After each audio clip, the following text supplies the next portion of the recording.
Hi, it's Friday, and welcome to a very special edition of the Zogby Report, real and unscripted. It's a special edition because we have a very special guest today, Parag Khanna, an author, public intellectual, millennial, and colleague. I am a very big fan of Parag. I have read almost all of the books that he has authored and have been a huge fan now for a number of years. Good morning and welcome, Parag. How are you in Singapore? John, I'm great. It's good to see you, and the feeling is mutual. Well, thank you. That's a very good start then. We're going to be talking about Parag's newest book entitled Move, The Forces Uprooting Us, published by Simon & Schuster and available any day now in the next few days. I want to tell you first a little bit about our author and our guest today, and then we've got some questions about him and about the book. Parag Khan is a native of India and has lived in the United Arab Emirates and in New York City. He has 3 degrees, 2 from Georgetown, a bachelor's degree in international affairs from the Georgetown School of Foreign Service, and a master's in security studies, also from Georgetown. His PhD at the London School of Economics is in international relations. Today, he spends his time as a geopolitical advisor and a fellow at leading universities and think tanks, actually all over the world. Multiple TED Talks. He lives in the beautiful city of Singapore, which I've had a chance to visit. Author of 6 books. This book, Move, is now his 7th book, and we're going to get into it in some detail. But Parag, let's start. Move, The Forces Uprooting Us. Why this book and why now? Well, thank you again, John. Thank you so much. And I think the twain have finally met, because I think this is the appropriate book for you and I to be conversing about, given all the work you've done globally in researching demographics and values and attitudes, because today's youth are the central protagonists of this book. But to step back, why this book? Well, this is a book about human geography, and geography is the subject closest to my heart. As a traveler, as a researcher, and as an academic. And I've written about sort of political geography. I've written about functional geography, meaning infrastructure and supply chains and so forth. But I hadn't written a book about human geography, which is our distribution around the world, our demographics, our locations, and how that is changing, and forecasting how that's going to change amidst the backdrop of climate change and demographic deflation. The fact that the world population is reaching a plateau, climate change is accelerating, making many places unlivable and other places livable. So where will you live in 2030? Where will you live in 2040? Where will you live in 2050? Can we generate answers to those questions using a complexity kind of toolkit? And say, well, demographics and labor markets and technology and politics and climate change or economic crises, all pushing people in different directions. Are there patterns? Is there a logic? Are there stable places where humanity can resettle? And those are the big questions that I wanted to tackle in this book. And even though right now we are all locked down, therefore it would seem to be the most paradoxical moment in all of history to be writing a book about mobility, there's no question that we will be moving again, because all of those driving forces are actually in overdrive. So the pent-up demand for people to move is higher than ever. Have humans been in this condition before? It's one thing to talk about changes in climate, another thing to be talking about political unrest and revolts, a whole other thing to be talking about the downfall of governments and institutions.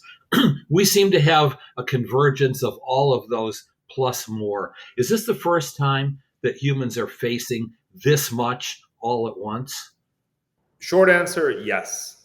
Long answer, I'm glad you raised this point, that, to put it in layman's terms, you don't get to pick your crisis. Early in the pandemic, people were talking about the lockdown as the solution to climate change. Well, of course, as Hurricane Ida and countless other catastrophes have reminded us, you don't get to have a neat sequence of today I'll deal with the pandemic, tomorrow I'll deal with the unwinding the economic bailouts, and on the third day I'll deal with climate change. We are being hit, and on the fourth day I'll deal with Afghanistan and the new refugee crisis, right? All of these things at the same time. That's how the real world works. It is complex.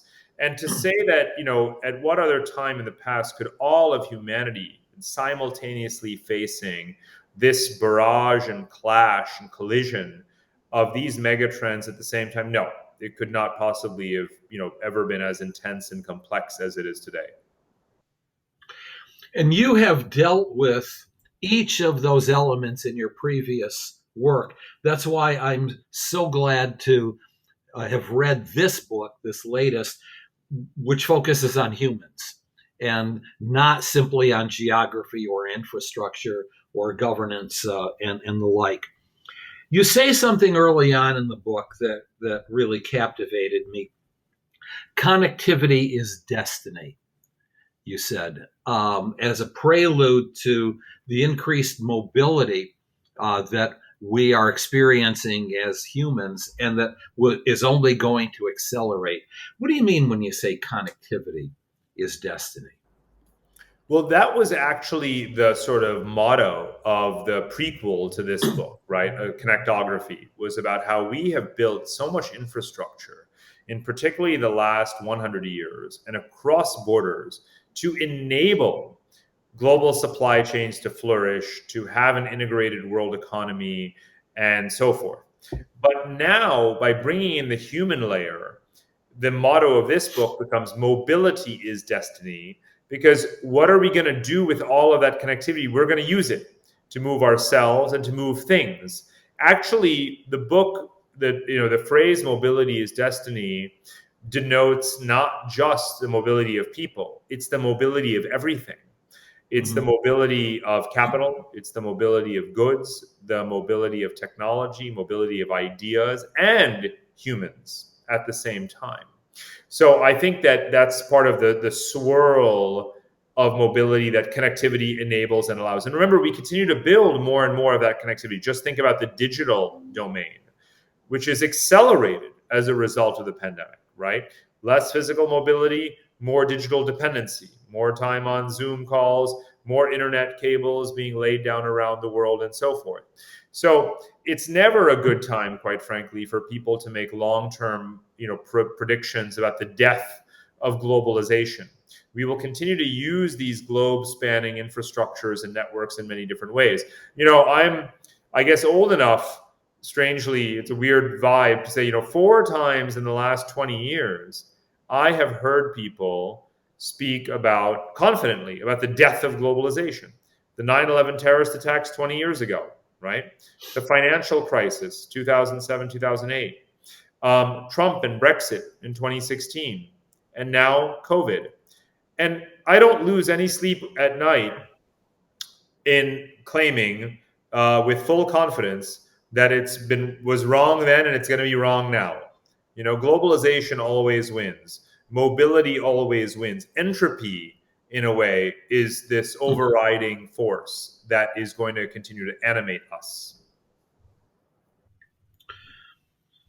You also say that you talk about the survival of the mobile.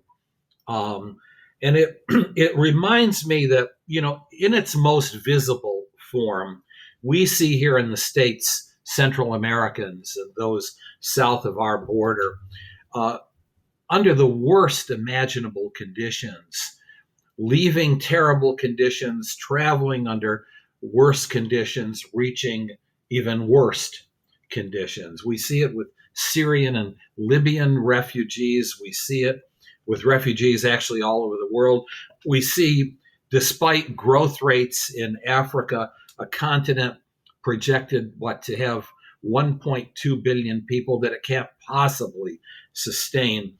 And yet there are powerful political forces in wealthier countries that are trying to prevent mobility, saying it's not sustainable. We cannot possibly absorb these people. How do you see it playing out? And that, albeit that's the lower end of the spectrum, we haven't even gotten to the middle and higher end of the spectrum, where you have folks actually looking for work, looking for real opportunities. But tell me, are we going to be able to stop mobility? You're going to be able to build walls and barriers?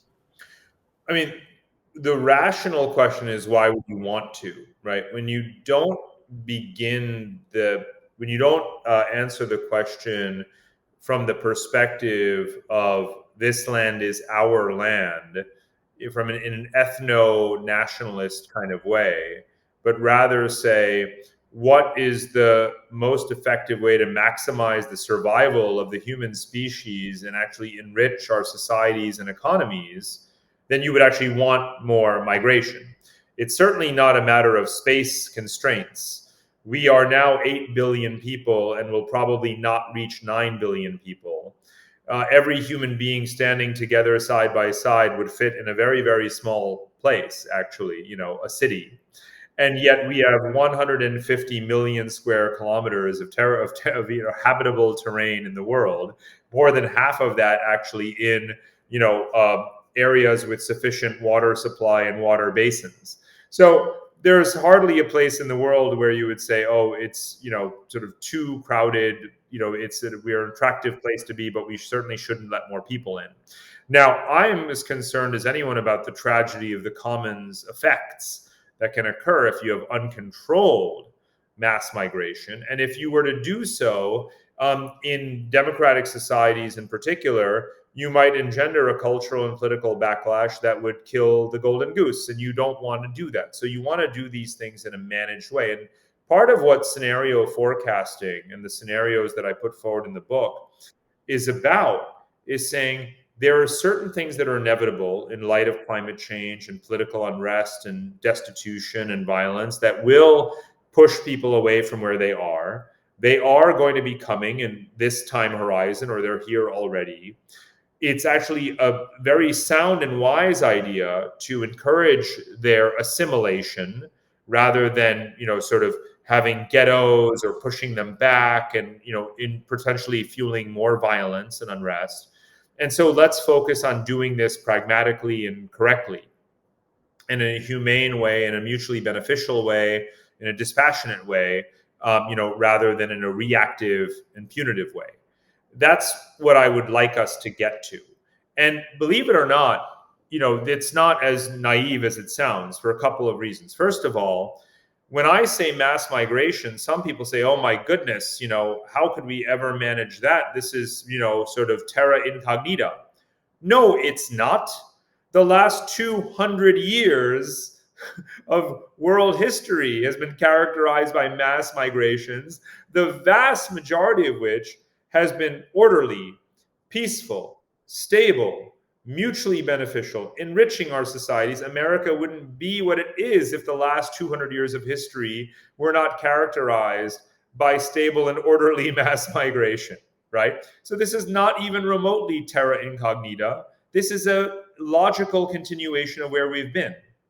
Secondly, if you look at Canada and you even look at now Biden administration immigration policy, and you look at Brexit, or England now after Brexit, and Germany and so forth, you still have very large scale migration.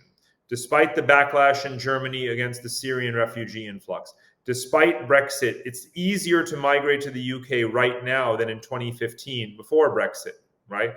So you would be right to ask, what was that about then? Canada is increasing its population by 1%, 400,000 people every single year.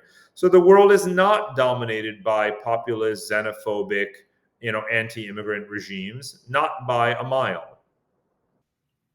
No, and it's amazing to me the degree to which it dominates public talk and policy discussion. I'm just going to interject here for a moment that I actually live in a very small city in upstate New York, 1/3 of which is refugee and the children of refugees. And we have absorbed these communities from Burma and Bosnia and the Sudan, Libya, the Ukraine, Bhutan. I mean, there are 46 languages spoken in the local public school system, and yet no organized opposition. And the boon to the local economy is widely praised by a lot of folks. You know, it raises a fascinating policy question to me, because we hear in this country and in Europe a lot of talk about, well, the jobs are there, but nobody that wants to do them. So employers are facing a crisis. And yet here we have hundreds of thousands of folks stuck at the border who would be more than happy to do the lower wage kinds of jobs, simply because, like all other immigrants prior to that, it's their children then that are going to populate the community colleges and the public universities, go on and graduate and make the contributions to the education system and to the broader economy. Your book is very, very timely. You alluded to just now, and in the book you write in great detail about 4 scenarios that we could face regarding mobility. If you would, could you just outline the worst case scenario and then the best case scenario? And then I have some follow up questions to that. If nothing is done, or if public policy blockage occurs to this mobility, what's the worst case scenario? The title of the worst case scenario in the book is called The New Middle Ages. And on the axes that I draw in the book, that is in the quadrant that is the least sustainable environmentally and has the least amount of mobility and migration. So people are stuck where they are as the global ecosystem degenerates, and supply chains break down, and we resort to kind of local hunter gatherer kinds of practices, and everyone suffers, but not equally. So that's the new Middle Ages, a very fragmented, low sustainability, low migration world. The opposite quadrant in the scenario matrix in the book is what I call Northern Lights. And in Northern Lights, we have a much more fluid, a gradual, controlled, orderly recirculation, relocation, resettlement of the world population. We aspire to preserve those remaining human lives in a world that's actually a very finite world population of 8 billion people, and we don't want it to collapse too rapidly, even with low fertility. And generally speaking, people are moving in the direction of south to north, but it's not that simple, because you've got forest fires and flooding and typhoons and rising sea levels all across the northern hemisphere as well. So we have to choose our climate oases, as I call them, our kind of stable habitats, very carefully. And we have to pre-design our infrastructures, our settlements, along the lines of the technologies that we very much have available today, in which our settlements, large and small, collect rainwater and recycle gray water and channel it into hydroponic agriculture. And we use solar and wind power and 3D printed housing that can even be moved to cope with and avoid natural disasters. And we do that for billions of people. So that's the Northern Lights scenario. Now, we have every technology available to us today to literally move 8 billion people to, more stable habitats than they live in right now. Or let's say the 4 billion people who are most at risk. We could do it with all of the grounded airlines. We can do it with trains. We can do it with ferries. But I don't want to be naive. But the purpose of a scenario is to say it's a vision of 4 different visions. Whether it's the most likely or least likely is not the issue. Is it desirable or not desirable, or what aspects of it are desirable? And what would we do to get from A to B? And the answer is never really a global one, as much as we would like to have global visions and a consistent global kind of doctrine, because the one area of sovereignty, the one arena, the one vestige of sovereignty that remains, fully in the writ and purview of national governments is, of course, the control over their borders for the movement of people. Governments can control the flow of drugs, of viruses, of cyber hacks, right? But they can stop people from moving back and forth. And we will never have one common global accord or compact on migration. But we will have new pairs emerging in the movement of Mm-hmm. people as we adapt to a climate change world and to other crises and to labor market shortages and so forth. And it's those new dyads that I explore a lot in the geographic chapters of the book, where I look at, Asian populations in Canada, not just in the United States. And I look at South Asians moving to Europe and into Russia and so forth. So the past will not simply be a restart and a return to the pre-pandemic world, to the 20th century patterns or the 19th century patterns. There will literally be new geographic vectors in the movement of people between now and 2030, 2040, 2050. What has drawn me to you and your reading and your writing is the fact that you're an, you're the optimist in the room. I am too, and so it's good to meet the other optimist in the world. You remain an optimist, I I take it. call myself an accidental optimist. I'm very sort of data driven, as you know. And one of my Mhm. previous books, when I looked at infrastructural connectivity, I said, well, if you look at China's Belt and Road Initiative and you look at the Yeah. competitive connectivity over infrastructure and trade routes, it may seem like a neo-colonial, neo-imperial effort. But the sum total of all of those neo self-interested efforts to build infrastructure and trade corridors for one's own benefit, such as China, the net result of that is actually creating a system of infrastructure linkages that benefits everyone and creates more systemic resilience, because now you can get more energy and more resources and move things from place A to place B. And if a ship gets stuck in the Suez Canal, you can now send things by railway or take the Arctic route or whatever the case may be, because we've built these pathways. So I didn't set out to be an optimist about when writing about Chinese grand strategy, which is clearly imperial in design. But you Mhm. accidentally become an optimist because you can see how it can be used for other non-intended but beneficial purposes. So I'm kind of the accidental optimist here when it comes to climate change, which is obviously a horrific existential threat. But what is happening at the same time with demographic deflation is that countries are realizing that they need people, just as uninhabitable places need to be vacated. And so perhaps, and I don't want to be optimistic about this, but I want to chart the path. Perhaps our political ideology and vision and policies will see this scenario playing out and say, wait a minute, we're losing people, but we're livable just at the time that we need people from unlivable places. Yeah. So it's actually supply and demand, that is really the most powerful law of all of history, is just supply and demand. And I think that the supply and demand of people is the story I'm trying to tell.